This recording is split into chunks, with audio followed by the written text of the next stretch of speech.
Est-ce que vous avez un exemple du monde de l'édition? Vous travaillez, je pense, avec au moins un éditeur actuellement? Oui, on travaille avec, en fait, avec plusieurs.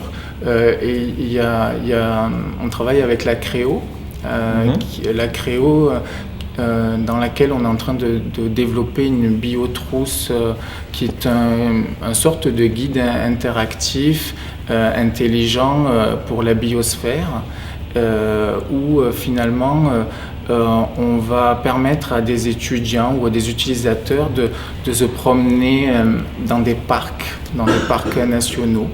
Et puis à partir des informations que leur demande leur livre, un petit peu pour permettre aux étudiants ou aux personnes qui découvrent le parc de s'assurer qu'ils sont passés par chacune des étapes qu'on aimerait qu'ils passent et puis qu'ils fassent des découvertes. Par exemple, il y a des prises de photos dans le livre intelligent qui se rajoutent à des photos qui sont déjà dans le livre. Et ça, ce sont des photos personnelles.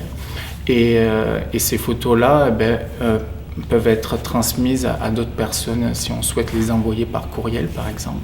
Donc on travaille sur la conception de ce premier guide. Donc une biotrousse dite nature et une biotrousse urbaine. Donc la version urbaine, c'est pour la ville, bien entendu. Et puis nous travaillons aussi avec Isabelle Quentin, éditeur.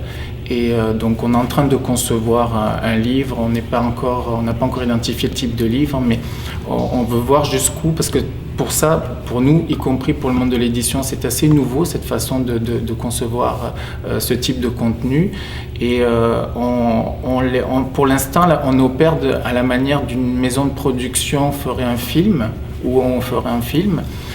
C'est-à-dire qu'on fait un scénario, on regarde qu'est-ce que ferait l'utilisateur à arriver à telle page ou à telle page du livre, qu'est-ce qu'il serait censé opérer, qu'est-ce qu'il serait censé faire. Puis ça peut rappeler un petit peu des façons cinématographiques pour créer des livres.